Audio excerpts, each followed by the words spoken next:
What's up, fight fans? My name's Flyin Brian J. I identify as a hardcore MMA fan and not much of a boxing fan. And for that reason, I don't think I qualify to give you guys a solid breakdown for the upcoming massive fight between Floyd Money Mayweather and the notorious Conor McGregor. So I've brought in a striking analysis expert in Connor Ruebusch. He's a writer for BloodyElbow.com. He's a co-host of two of my favorite podcasts. One, Heavy Hands, alongside Dr. Patrick Wyman, where they go over the finer points of face punching, and also the MMA Vivisection with Zane Simon, where they give you in-depth breakdowns for every single fight on every single major MMA event. Connor, thank you so much for joining me and for doing this.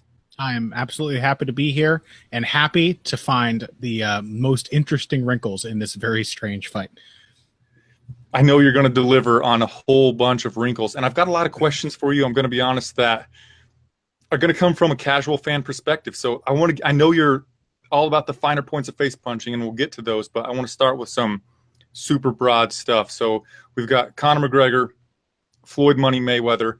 Since I'm coming from the MMA background, I want to know a little bit more about the boxing side. So Floyd Mayweather is widely regarded as the greatest boxer of all time. He's 49-0 as a professional boxer, which that right there is an indicator of greatness. But so my first question to you is, what beyond that number makes him so great? Yeah, well, first of all, I would say Floyd is head and shoulders with the best of his generation. He had a very long time, a long period of dominance, and some people would say that in his era, Manny Pacquiao was the guy who had the more impressive feats, had the more memorable matchups and series with fighters like Juan Manuel Marquez and Marco Antonio Barrera and Eric Morales, all legends. And Floyd doesn't necessarily have that, but he does have that undefeated record. And while people pick apart the matchmaking of Floyd's career and criticize it a lot, you can't deny that he has outclassed, outsmarted, and sometimes even outfought a whole slew of extremely impressive fighters. I guess the thing I would say that sets Floyd apart from the rest of his generation, the thing that makes him not, in my opinion, very close to the greatest of all time, but certainly possibly the greatest of his era, is the fact that he is sort of a fighter out of another era. He focuses on a lot of things that modern boxers, I think, tend to let fall to the wayside. Everything Floyd Mayweather does is systematic. He comes from a boxing family with a fully fledged system of techniques. His uncle Roger, his father Floyd Sr., both of these guys were great boxers, professional boxers themselves. And since he was a very young boy, that was the world Floyd grew up in. And there's a great piece out there I would recommend people check out called by Charles Farrell, who was a boxing manager and is a great writer. And he basically called Floyd Mayweather the last black code fighter, the last fighter of this sort of type in the US of like black defensive specialists, who that style kind of came out of an era where these fighters were not getting the opportunities to fight for world titles and were having to fight crazy schedules just to get enough money in their pockets to live. And so they developed great defense. And nothing Mayweather ever does, learning from this sort of legacy, nothing he ever does in the ring is improvised or guesswork. Everything fits together. It's all ingrained. Everything is almost automatic, where Mayweather just feels the attack coming and he responds correctly. And he does that no matter how good the opponent is. He does it no matter how unorthodox. He does it to southpaws. He does it to right-handers. No matter who you put in front of Floyd Mayweather, give him about 4 rounds and he will have figured out basically everything they're going to do to him. And that is what makes him special, that there are not a lot of fighters today that you can say that about, that they are that systematic, that technically sound, and that free to think about the fight in a big picture sense, because all of their reactions in the moment are just taken care of from the get-go. So that thing you said about after 4 rounds, he gets them figured out. A lot of people think that Conor McGregor needs to finish the fight within those 4 rounds. And of course, we will get to that. The article that you were mentioning there, I'll put in the description box below when we're done talking, along with your credentials, where people can find you on Bloody Elbow and also on Twitter and all of that jazz. So even people like I was talking to you off air about people on my Facebook channel. They know about this fight. It's a huge fight. Casual fans are super excited about it. And last week I was at a family event and my sister-in-law was talking about how mostly a defensive boxer and he's kind of boring. But in order to win fights, it's not just about evading the punches. You also have to return fire. And so I watched a little bit of film so I could be prepared to talk to you. And I saw that Floyd is also a magnificent counter striker. So my question is, do you think that because of his defensive stylings, he gets kind of a bad reputation as being a boring fighter when really it's a result of, like you said, some high fight IQ? Yeah, I mean, it's not ever totally fair to tell someone you're not allowed to be bored by this. I have to be understanding. But as somebody who appreciates good technique, while Mayweather's fights might not get me on the edge of my seat every time, I might not be thrilled and chilled every other second, I got to appreciate what he does. And the defense, the counterpunching, that, again, I think the big thing to emphasize is how systematic it all is. Floyd fights out of that shell stance, and any move he makes, any move you do in boxing or really any fighting sport has a counter. There's always a way to punish someone for doing something. And the way to resolve that issue is to always have the next response in place, have it trained in, have it so that it flows off of what you just did. So if Floyd catches a jab with his right hand, he's not going to be guessing when the right hand comes after that jab. You know, like a 1-2 is not going to surprise him, because when he does that, the automatic response is, there's the right hand, catch it on my shoulder. Everything's in its place. And so that, I think, is what allows Floyd to be creative and to improvise how and when he places his counter punches. All the defensive reactions are taken care of. And so he gets to decide when the opening is there, how hard he wants to strike, and how often he wants to have those kind of exchanges at all. It seems very unlikely to me that McGregor is going to be able to overwhelm Mayweather early, because A, he's obviously not the first guy to try to put the pressure on Floyd Mayweather. He's dealt with that with a lot of guys. That's typically been the idea of how you're supposed to fight Floyd, is go after him early and fight hard. B, he controls his opponents with that defense and with the counters. You take a few jabs to the belly, you take a few quick counter right hands, all of your shots are missing or glancing off. Doesn't feel good. It breaks the confidence of most fighters to know, you know, to try their best, to try all of their tricks. 4 rounds for an inexperienced boxer, it's about as much time as they need to show every trick they have in their toolkit. And at the end of that 4 rounds, Floyd Mayweather has just assessed what you have. He hasn't even started reaching into his own toolkit yet. And so the tricky thing is making it out of those 4 rounds, not knocking Floyd out, something which has never been done or even approached by some pretty hard punchers, but going through those 4 rounds, putting on that pressure without entering the 5th round with a feeling of completely missing confidence, without letting the fact that you're missing and getting hit and being punished totally destroy your feeling for the fight as a whole. And that's the difficult part. That's something that, again, it's something that very experienced professional boxers have never managed to do. 9 of them were southpaws. One of those southpaws was Manny Pacquiao. Another was Zab Judah. It's not as if Mayweather has never faced a hard puncher or somebody with a left hand or somebody who puts on the pressure or swarms. Or even somebody who assumes that maybe infighting and wrestling is going to be their solution. He's dealt with all of those things in the boxing rule set. And so can you make it out of those 4 rounds and be on the same footing as Mayweather? It's hard. That's hard to see. And you mentioned that a fighter as inexperienced as Conor McGregor will often expose all of their weapons within the first 4 rounds or show all of their toolkit. And Conor McGregor, even in mixed martial arts realm, he doesn't have that many tools. I mean, he has a lot of stuff that he uses to set up the tools. Like he used trash talk basically against Aldo. In my opinion, he used a lot of bravado against Alvarez to get Alvarez basically to not wrestle him. Dustin Poirier, Capoeira, Nate Diaz, he mixed in a lot of low kicks and stuff like that. Really, none of that is going to be available to him against Floyd Mayweather. Right. The big thing with this fight is because one question is, you know, the Brendan Schaub angle, Is McGregor going to be bringing in crazy angles and rhythms that boxers will have never seen? First of all, boxers fight bad boxers in the gym. So they know what unorthodox punching looks like. They've experienced that. They've experienced boxing is not one style. When you fight 49 guys, you faced wild punchers and unorthodox punchers and people with weird jittery rhythms. Way early in his career, Mayweather fought a guy named DeMarcus Corley, Chop Chop Corley, who gave him a really tough fight. And Corley's a weird, awkward journeyman, and Mayweather took his best shots and beat him up.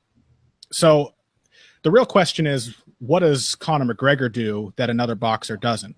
And when we take away all those things you talked about, the other like martial arts, the other sort of esoteric techniques he brings into his game, the things that Conor McGregor does to put him above other MMA fighters is really just good boxing. Pull counters, distance management. He's gotten a better jab these days. Good footwork, defensive and offensive. Like, these are just boxing techniques. So that means that Conor McGregor enters this fight as a pretty good boxer with zero professional boxing experience, rather than as somebody who uses all of the weirdness available to MMA fighters to win his fights. When he beat up Eddie Alvarez, he outboxed him. He just hit him with counter left hands over and over again. And that is not some sort of that's definitely not an unheard of tactic in the world of boxing, to counter with the left hand. You know what I mean? Yeah, it's nothing magical as what a lot of people who are picking Conor McGregor to win. It's just, we talked off air about that X factor. His aura is going to get him this victory. That's not the case. But you mentioned his unorthodox, and fighters in the gym, in practice, boxers in practice, they face guys that have unorthodox styles. But Paulie Malignaggi said that Conor's unorthodox approaches surprised him by how unorthodox they were, and they were more pronounced, and unexpectedly they caused him more problems than he predicted. Do you think, so we're talking about a lot about Paulie Malignaggi, but do you think he's being legitimate there? I wouldn't be shocked if Mayweather or if McGregor threw him off a bit in sparring. I think it's possible that it'll happen in this fight. Not even thrown off, but somebody as experienced and composed as Mayweather will probably take a little while to get his read, to get a sense for how McGregor moves, how he throws his punches, what his triggers are. But, you know, like, I don't want to discredit Paulie Malignaggi, but even as a sparring partner, I'll say this. I think if that had been 12 rounds of Conor McGregor dominating Paulie Malignaggi, McGregor and the UFC would both jump at the chance to release the whole fight, the whole sparring session, as soon as possible. I think the fact that we haven't seen anything but about a minute and a half of McGregor's highlights, like the Chris Van Heerden sparring match a couple years ago, suggests that, you know, it was competitive at the very least. Now, being competitive with Paulie Malignaggi is not a bad thing, but there's a huge difference between a Paulie Malignaggi and a Floyd Mayweather. There is Malignaggi doesn't have the speed, the dexterity.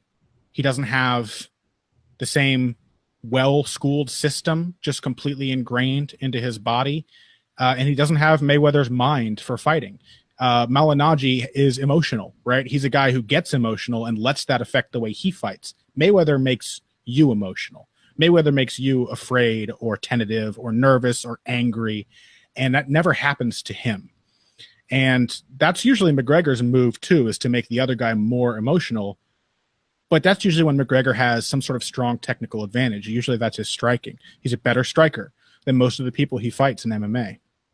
And that is not the case in this fight. That is just not the case. And also, I don't want to, I'm sorry, I do want to say, like, I don't want to, there are boxing people out there saying that, like, McGregor is a trash fighter, that he's not a good boxer, which he is in MMA especially. And I'm sure if McGregor dedicated himself to professional boxing, he could probably go quite far. He's a great athlete. He's an intelligent fighter. He has a lot of things that he seems to grasp easily that other people struggle to learn for years: rhythm, timing, distance.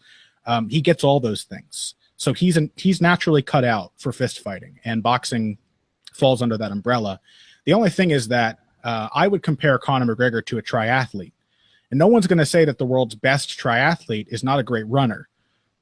But if the world's best triathlete competes in a marathon against the world's best marathon runner, there's very little reason to suspect that the man who has diversified and spread out all of his training resources throughout his life is going to be able to keep up with the specialist who only runs marathons.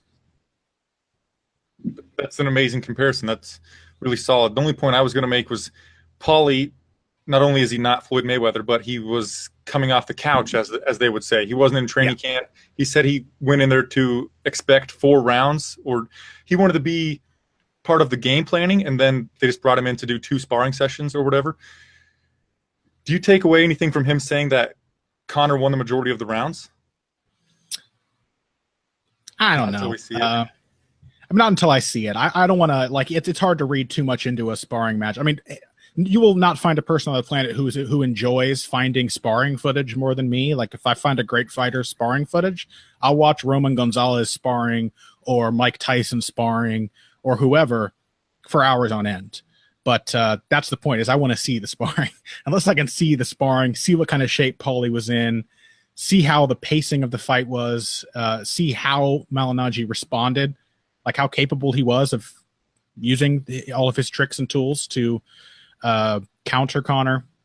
I'd have to see that. So it's hard for me to read too much into it at this time. So what we did see was a knockdown. Was it a push? Can we take anything away from that 10 seconds? A referee would have called it a knockdown, I think. They might have called it a slip, but he hit him on the temple and then he went down. And even if you get hit in the body and fall over, they will call that a knockdown in boxing. So, yeah, I call that a knockdown. I wouldn't say it didn't look like he badly hurt Paulie Malignaggi. He was off balance and in a bad position. And he definitely looked bigger than Paulie. Like, he was really muscling him around inside in those clips that I saw. Not even really with technique, just kind of being a bigger guy, laying on him the way a lot of boxers do nowadays, which is kind of disappointing to me. I was kind of hoping that, like, when the MMA fighter went into boxing, we'd see a return of the old school inside fighting that boxers used to do, which looked a lot like clinch fighting in MMA. And instead, McGregor's in the boxing ring with Malignaggi, and he's just clinching like a boxer now, which is a little disappointing. But yeah, it's hard to know how much to draw from that. I will say that unless these last 2 years have really done a number on Floyd, which, judging by his physical appearance, they don't seem to have. He's always been a guy who's kept himself in fantastic shape. Then what is the reason to believe that Conor McGregor's power is going to be something Mayweather has never experienced? Shane Mosley hit Floyd Mayweather on the side of the head with a huge right hand, buckled his knees, and 20 seconds later, Mayweather had survived and he was back in the fight. In his last fight, in the fight with Manny Pacquiao, Pacquiao staggered Mayweather in the 4th round. Chop Chop Corley, who I talked about before, hurt McGregor on a couple occasions. The guy has a chin. That's the thing people forget, because he has this slick, classy, sort of, artful style. People think he can't fight. It's just that it doesn't make sense for Mayweather to fight. That's not the safest and surest way to win, but the man can take a shot. He can fight with intensity and ferocity when he needs to teach his opponent a lesson. And I'll just say again, like many, many opponents, 49 of them exact, have had the idea that if I just land that one big shot, or if I make it a messy fight and take him out of his game, or whatever the theory is, they've all thought that would be the key to beating Mayweather. And it generally takes about 4 rounds before Mayweather even convinces them that they are not going to win. So recently there was a guy on Reddit, RMMA. His name is Trap City Bitch, which solid name, man. I can't. He crunched some numbers. The Trap City Bitch? No, just Trap City Bitch. But nope. This is the one I've heard of. I mean, this is the one everyone's talking about on the streets. Yeah, that's the one. The Trap City Bitch. It could be. It doesn't say real. It doesn't say the real. It could be an impersonator. At Real Trap City Bitch. Yeah. Well, I'm honored to receive a question from my hero. They got a check mark next to their name on a blue check on Reddit. I think that means they're legitimate. Yeah. Nice. But anyway, they crunched some numbers, and they said in Mayweather's last 10 fights, his opponents threw about 5,000 punches at him. I think the official number was 5,150, and they only landed 20% of them. So that's not good. You mentioned Conor McGregor. Does he have the one-punch knockout power? I'm doubting it, but something that you mentioned, something that was disappointing. something that was disappointing to a lot of pundits. I know Luke Thomas wasn't really happy about it, but on Wednesday, August 16th, the Nevada State Athletic Commission decided to allow Mayweather versus McGregor to happen using 8-ounce gloves. What are your thoughts on the switch of the equipment, and do you think the shift of the equipment will have any factor in the fight? I mean, obviously it's different, but will the outcome change at all? I have a feeling that Mayweather allowed that to happen because when it's a Floyd Mayweather fight and some weird thing in the rules happens or something with the gloves or the tape or whatever, it usually has something to do with Floyd's say-so. The commissions have a history, especially in Nevada, of doing absolutely anything Floyd asks them to do. So I have a feeling that this happened not because the commission thought it would be fun, but A, because Mayweather thought it might sell the fight, B, because if somebody's going to be covering up and depending on their gloves to protect them, it's probably not going to be Floyd Mayweather, who uses his shoulders and head movement and his feet. Having a little less in the way to cover is not really something that hurts somebody with his style that much. I will say that the Floyd has been fighting for years with really cushy foam gloves because he used to break his hands all the time, which is why, like in the early days, you watch his fight with Diego Corrales and he would mop the floor with this great aggressive boxer and really just beat him up. And now he can't throw those power punches the same way because his hands aren't in great condition. So maybe that could affect this fight, but I imagine that a difference of 2 ounces, Floyd's still going to go in there wearing winning gloves or Grant gloves or whatever kind of gloves he wants to wear. They're just going to be 2 ounces lighter. So I don't really think it'll have much of an impact on the fight, to be honest. Yeah, my initial reaction as the MMA fan that I am, which I'm going to put it out there, I'm kind of hoping that McGregor shakes up the world, but my initial reaction was perhaps it gives Conor a better chance of knocking Floyd out. But then I saw that Floyd says that he wants a better chance of knocking Conor McGregor out. And then, of course, I was going to ask you about the increased possibility of Floyd breaking his hands. But so yeah, I mean, perhaps. I don't think those 2 ounces tend to make a huge difference in the outcome of fights. Generally, if somebody hits hard and they want to mess up people's faces and break their ribs and knock them out, they'll wear gloves that are made of horsehair or a much thinner foam that weighs as much as the cushier gloves, but you can feel the knuckles through it. So, but again, McGregor would have had that option with 10-ounce gloves. They maybe would have been a little less knuckle to skin contact, but Mayweather used to fight in 8-ounce gloves. He came up as a sub-welterweight fighter and was, an Olympian as a fighter at, I think, featherweight. And so he used to be, I think the cutoff is super middleweight is where you start wearing 10-ounce gloves, and below that, everyone wears 8 ounces. So Mayweather's worn them both. I would be surprised if the difference of 2 ounces in glove size really gives Conor a much bigger chance. Although, like you, who the hell wouldn't want to see Conor McGregor win, right? Like, I want to see something crazy happen. Yeah. Who doesn't love chaos? Yeah, of course. But so can you elaborate on the weight classes? So obviously boxing weight classes are completely different from mixed martial arts. I think, does the cutoff 147? It might be 147. It might be 154. It's either welterweight or junior middle. But there's a rule basically where the gloves for the smaller guys are slightly smaller and the gloves for the bigger guys are 2 ounces bigger. I never imagined it made a huge difference. What matters more to the individual fighter is what make and what style of glove they wear, which can fit into any weight category. It's just a matter of what kind of glove it is. And we have to remember too, like for Mayweather's hands, that is the point of boxing gloves, is not to protect people's heads. You get less cuts from knuckles and things, but really it's to protect your hands. Because if you hit someone on the teeth with your bare knuckled fist, you're going to slice up your hand. You're going to maybe break a finger. If you hit them on the top of your head, you're going to fracture your thumb or any number of things. So, 8-ounce gloves that are materially basically the same as his 10-ounce gloves, I imagine Mayweather's hands will be okay. I found it odd too that they brought in a physician or a doctor to say, well, it wasn't really safe to have the 8 ounces, but he's going to allow it for this one time, when over in mixed martial arts they're using 4 for 265-pound men. So I'd like to see the science behind it. It's kind of an arbitrary rule. I don't think there is science behind it. Same reason that until the last Olympics, amateur boxers for decades were forced to wear headgear, even though scientists were saying, look, I think headgear is more dangerous because they feel like they can take more shots and their head becomes a bigger target and all these things, and they can't see as well because it obstructs your vision. Maybe it would be better just to let them fight bareheaded. But boxing is a sport which is often slow to change. So they'll hold on to this idea that having two extra ounces on your gloves will make a massive difference in how the fight plays out, when I don't think it really does.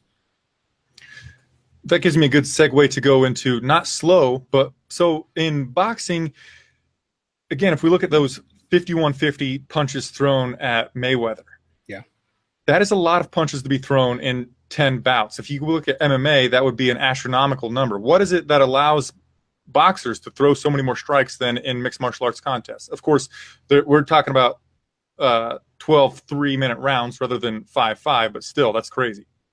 The range tends to be a little closer in boxing. You don't have to worry about kicks or takedowns. You can focus your attentions mostly on what the other fighter's doing with their upper body, although it pays to pay attention to their feet.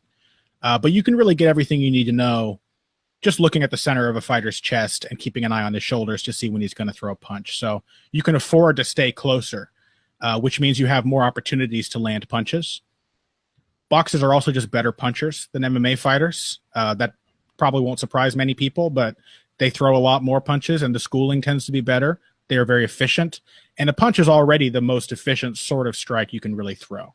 Even MMA fighters, you will find across the board that when you look at their strike breakdown, most of their strikes are punches because it's efficient. It's easy. You just have to move your arm. It's close to the target of the face.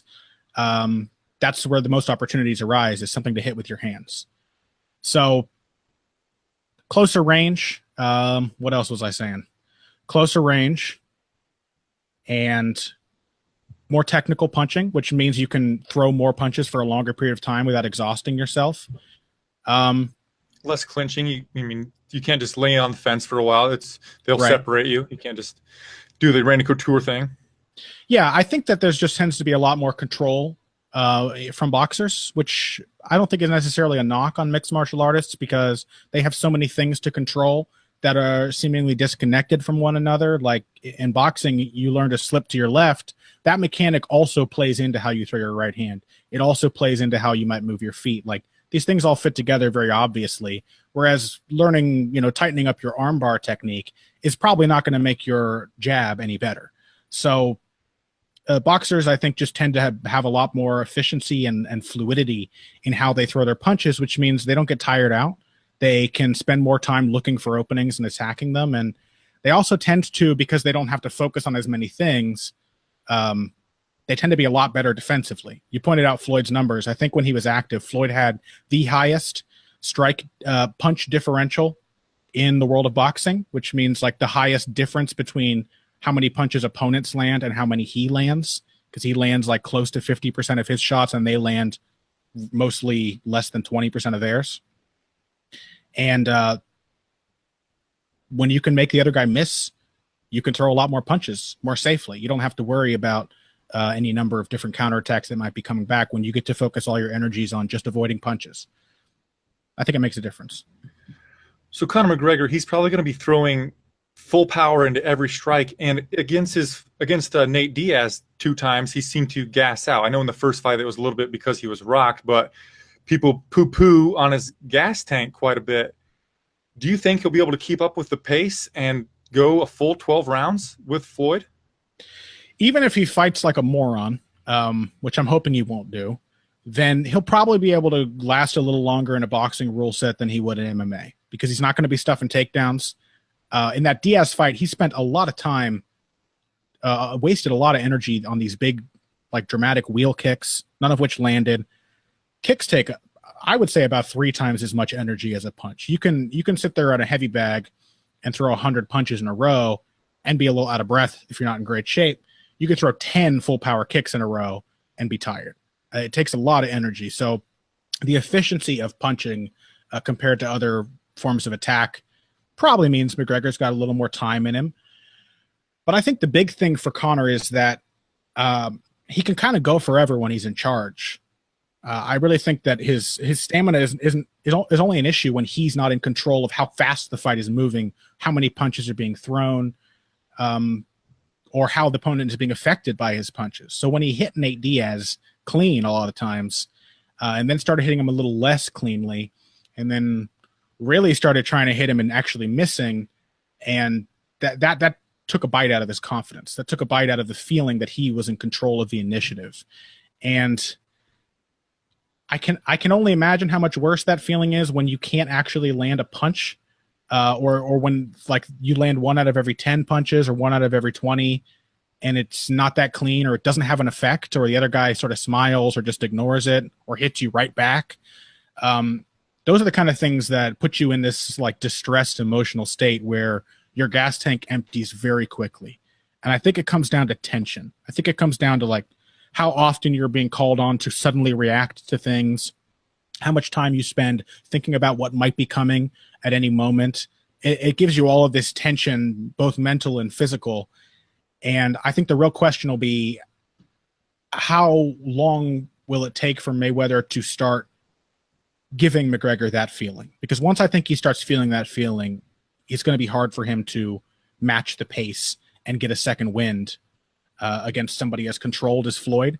And then the other question is, what can McGregor possibly do to prevent that? Like, how can McGregor keep the initiative and keep control of the fight against Floyd Mayweather?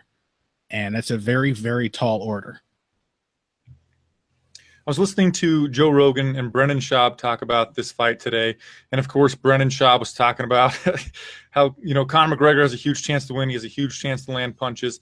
And they were talking about how Conor switches stance a lot. And because he's got that sideways kind of karate stance, he could perhaps control the distance. Earlier, you were talking about boxers land more punches because of the tighter spacing.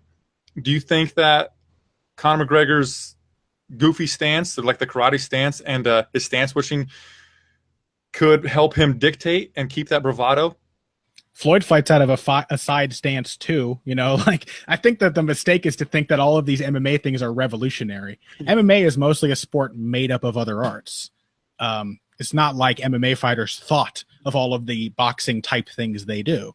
They mostly get them from boxing coaches and from boxers and from watching boxing. You see a lot of people in MMA imitating like Prince Nassim and stuff like that in their fights. As for the stance, like a big difference between the octagon and a boxing ring, whether it's a big ring or a small ring, the shape really makes a difference. You can keep a much longer distance, but it is so much worse to be caught in a corner of a ring than it is to be caught against the fence in MMA. Just in terms of maneuverability. In MMA, the fence has its drawbacks because you can't like lean back into it. You can't get any more space once you hit the fence in MMA. So it really puts an onus on you to avoid it at all costs. Whereas you can play off of the ropes in boxing, but the corner it's 90 degrees. It's a square. And so if you have a good person standing right between you and the center of the ring, you've got about 1.5 feet on either side to misdirect and evade what they're doing, maybe sting them with a punch and get out. That takes a lot of energy, especially for someone like McGregor, who tends to kind of explode into everything. Even when he's not throwing full power, there tends to be a lot of energy that he's directing into his body, these big leaping athletic movements. But B, as soon as you find a corner or the ropes in a ring, which I must point out is like what? Let's see, what's a 20-foot ring is 500 feet square. And I think the octagon is like 800 or 900. So there's just a lot less room to take advantage of that longer distance. MMA fighters can afford to keep a really long distance. Boxers tend not to, not only because they like a closer distance, but because they don't really get to have a longer distance, because usually one of them is trying to get the other one against the ropes. So I mean, I don't know. Having a long side stance is a good way to quickly leap into the corner, but you're going to need excellent lateral movement. You're going to need excellent distance management. You can't just fight from farther away. You have to make the other person respect that space, which means you have to hit them and you have to threaten them. And you have to do all of that while making sure you don't get stuck in a corner, while making sure you don't run into the ropes, and while making sure you don't miss so badly that the other person puts you to sleep with a big shot. So again, the MMA weirdness is not so weird that Floyd Mayweather probably couldn't pick up on it pretty quickly. Right, and you also answered my next question about the difference between the ring and the cage, so I'm going to be jumping all around here. My next one is, your cohort, Dr. Patrick Wyman, was on a Twitter spree the other day talking about this fight, and in his train of tweets, he basically said, those who don't watch boxing truly won't and don't understand the skill gap between Conor and Floyd. My basic question, so I'm assuming you agree with that sentiment? Yeah, and it's not like it isn't the obvious skills. I think that's why people really are overlooking this. And then other people who are really hammering this home, like boxing fans who are like, oh, McGregor's an amateur. He doesn't know what he's doing. He's never boxed. He has no idea how to box. They're missing the point too. Because the fact is that McGregor can do most of the basic techniques that any Mayweather opponent has been able to do. He has a solid jab. He's got a great straight left. He's got a good uppercut. He can pivot. He can hop step. He can, he moves well. He's even got developing some really nice head movement, although I think evading so many punches is also what caused him to gas out in that first Nate Diaz fight, because the way he moves his head is very, very, like everything he does, explosive and dramatic. It's not like the very easy, effortless defensive moves of a Floyd Mayweather. But the skills that really matter fight at this level are like pro skills, like understanding rhythm and understanding pacing and understanding the psychology that goes into a 12-round fight. McGregor didn't know how to pace himself for a 5-round fight until he had lost one. And it only took him 2 rounds to lose it.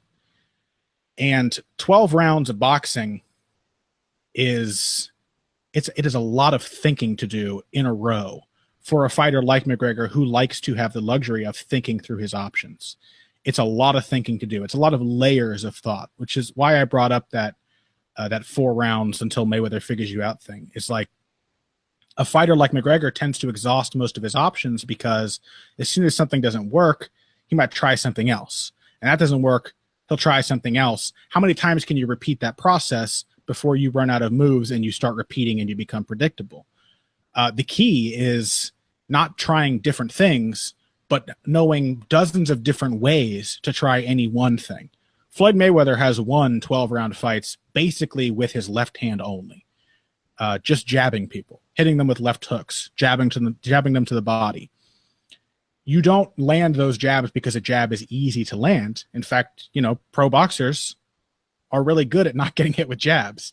And yet somebody like Mayweather, a really experienced, classy pro, knows how to find an opening for that jab over and over and over again, and knows how to keep finding different ways to get to that opening or to cause that opening to open back up again. And I think those are the kinds of things that really matter here. It's not that McGregor doesn't know how to box. It's that McGregor doesn't know how to win a 12-round boxing match.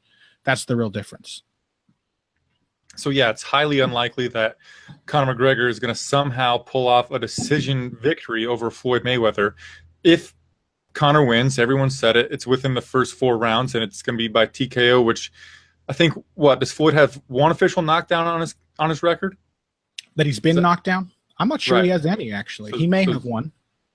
He might have one. Don't ask me to name statistics with any exactitude. It's either 1 or 0, and there was one where he got, he went down, but it didn't count as a knockdown. Yeah. There was one where he was weirdly knocked down, maybe by Castillo. I can't remember exactly. And there was another one in a fight in Mexico, I think, early in his career. Maybe it was Jesus Chavez, Carlos Hernandez. No, I think he beat the hell out of Carlos Hernandez. But he didn't get knocked down because he's never in a position to be knocked down, right? A lot of times you get knocked down, not because you have a bad chin, but because you're off balance, or your knees aren't bent, or you're leaning too far back, or any number of things. And again, Mayweather is the systematic fighter of this age. Everything he does happens for a reason. Everything is kind of preordained in how he chooses his attacks and his defenses. So a very, very hard man to knock down. And again, I've seen Mayweather staggered. The Mosley fight is the big example. But Mosley really hurt Mayweather with a right hand, and he didn't go down, and he smartly held on for a bit, and then he got his wits back and got into the fight. You can surprise Mayweather. Anybody can be surprised. And who knows, at 40 years old, he's probably more surprisable now than he ever was before. But, he made like a good fighter like Andre Berto look like a clown in his last fight, and he barely seemed to try to do it. So the I don't know. I'm ambling all over the place here, but it's not easy to simply knock Floyd Mayweather down. He has a good chin. He's very difficult to hit clean, and when you do hit him clean, he's not just relying on his chin.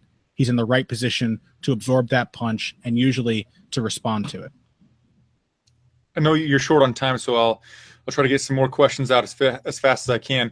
Take your time. That's fine. The next one is, so Floyd is 40. He's been out for 2 years. Conor McGregor obviously has a huge youth advantage and a ring rust advantage, if you could say. Do you see any advantages for Conor beyond being younger and have fought more recently? If Floyd underestimates him, I think that's a very real X factor in this scenario, because the whole boxing world is gathering to laugh at Conor McGregor for his foolish endeavor. And so if Floyd doesn't take him seriously, like I said, McGregor technically and power, speed, athletically, he's a good boxer. That's what he does in MMA, is box people up. So he has an opening there. Now, whether that opening will lead immediately to the end of the fight, that's what we just covered. That's very unlikely. Finding 1 or 2 openings is not the same as knocking Floyd Mayweather out. But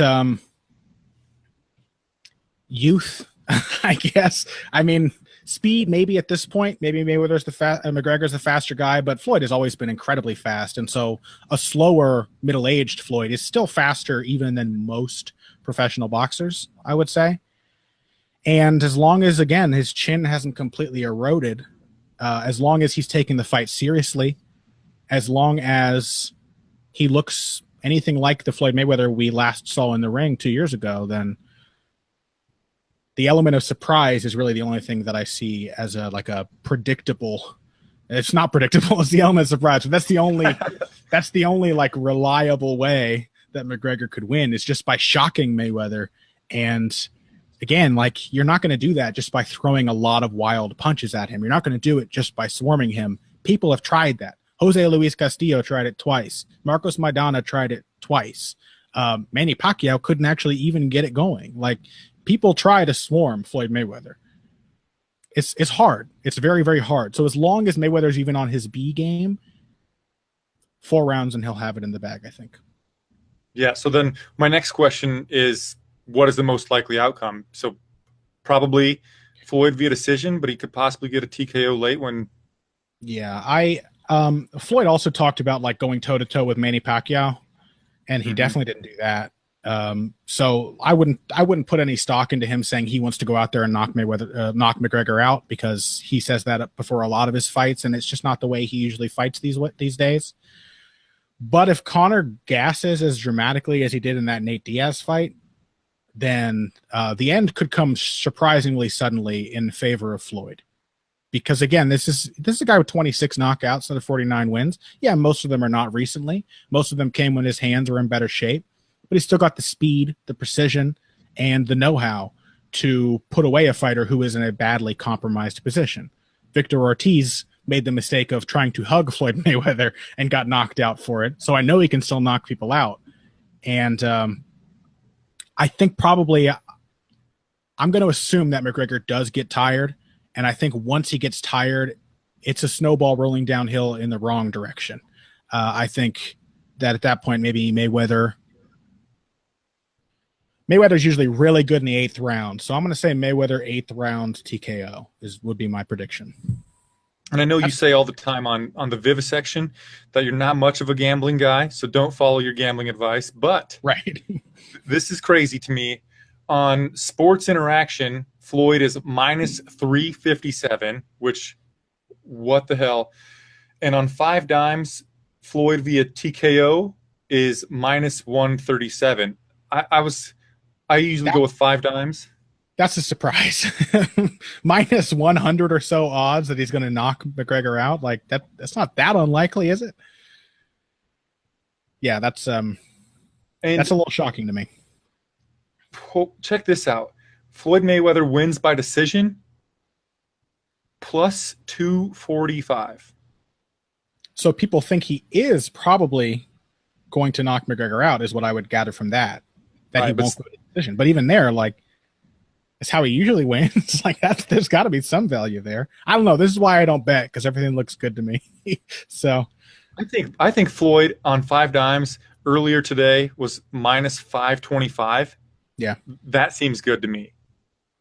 Yeah, and Mayweather, again, Mayweather has been much, much longer odds than that against much more experienced boxers in the past. Mayweather's had like minus 800 odds, minus 1200 odds in his fights. He So, was more of a favorite against Canelo. If right.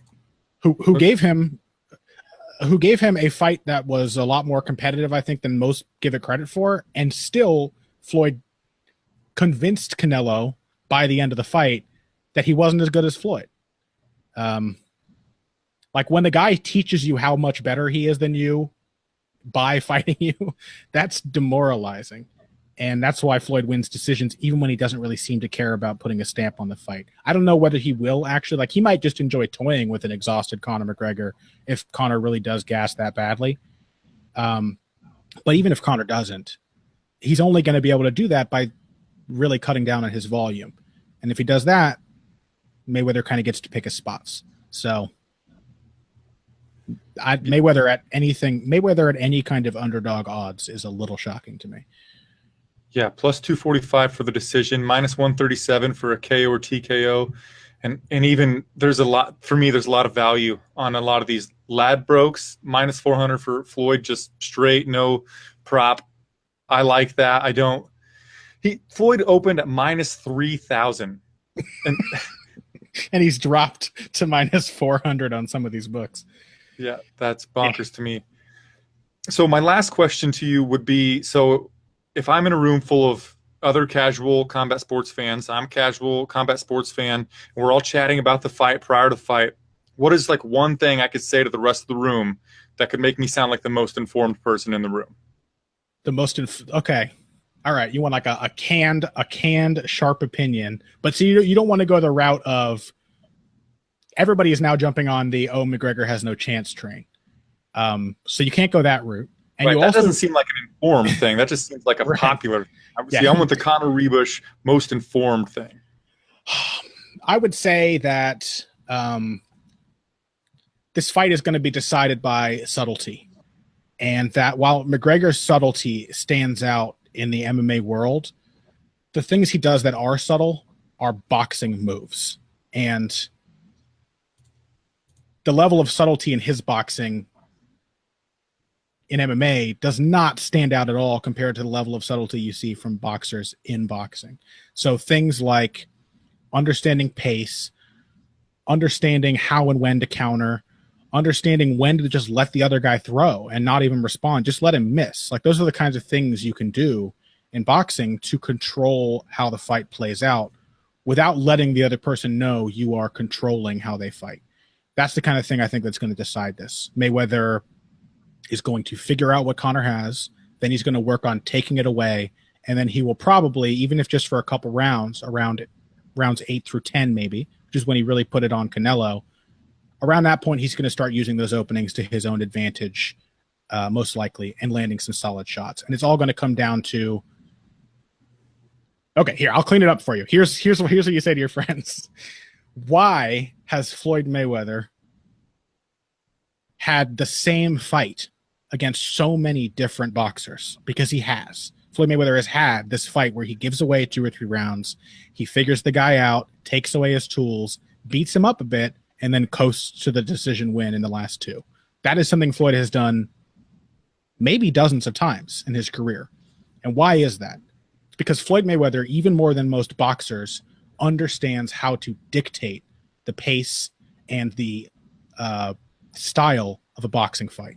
And that is not something you can learn unless you are also an experienced professional boxer. I know I said that was my last question. I have one more. My girlfriend wanted me to ask you this question. Okay. So I have to do it, otherwise I'm going to be in trouble, probably sleeping on the couch. So let's say that Conor McGregor does win. He shakes up the world. What does that mean for boxing? What does that mean for MMA? Do you think, it's obviously significant. Yeah. I don't know. Like, it doesn't destroy anything for me. Like, we've already had MMA fighters win in K1. We've had K1 fighters win in MMA. And we'll probably in the future have crossovers between boxing and MMA because they have a lot in common. Being a good boxer, as Conor McGregor has proved, does very well for you in MMA. So it's not as if it's like a completely alien idea, but it would be a mistake, I think, to look at this and say the fools are going to come out if that happens and say that MMA is better than boxing, even in the boxing rule set. And that's obviously not the case. There are tons and tons of things that MMA fighters can learn from boxers now and will continue to do so in the future. And there are many things that may not be useful in boxing, but useful skills overall that boxers could learn from mixed martial artists. They're different sports. They just are different. And they, like a triathlete and a marathon runner, they contain a lot of the same elements, some of the same elements, but they're different. So it doesn't make Floyd Mayweather as a representative of boxing. That doesn't prove that boxing is inferior to MMA, nor will it prove that MMA is inferior to boxing. And likewise, if the predicted result happens, the widely predicted result, it obviously does not mean that MMA is inferior to boxing. It's a boxing match. You have to give the advantage to the boxer. So I'm just going to ride the chaos, man. If Conor McGregor wins this fight, there's going to be a lot of X factors to talk about right afterwards that everyone's going to use, probably including myself, to explain away what happened. Mayweather's chin was gone. Mayweather didn't take him seriously. Mayweather looked old. Mayweather looked slow.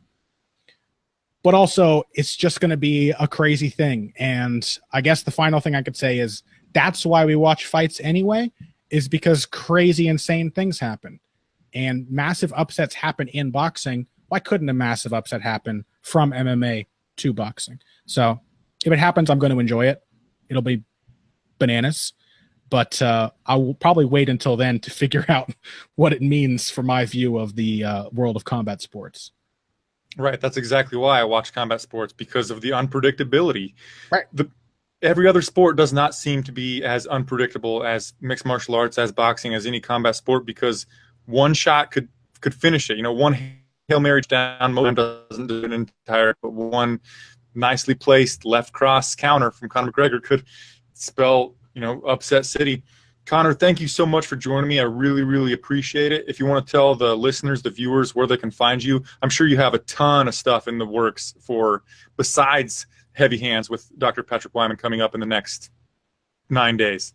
Yeah, check out. We just did an episode this week for Heavy Hands on the best camps and coaches in MMA, which was a lot of fun. So check that out, Heavy Hands Podcast. You can find those posted weekly on bloodyelbow.com. You can also subscribe. And we have a Patreon. If you want to support us, we release 2 or more bonus episodes every single month. It costs $3 a month. It's very affordable, and we appreciate that. You can also find my UFC previews at SureDog.com. You can find my analytical and more opinion-based articles at bloodyelbow.com. And you can find me on Twitter at BoxingBush, BUSCH. And I will link all of his stuff in the comments or in the description box below for the YouTube, iTunes, SoundCloud, wherever it is. So you can just click that and have to go there. Don't have to spell anything out. Truly, truly appreciate you for being here, Conor. Thank you so much. And thank you, fight fans, for tuning in. Namaste.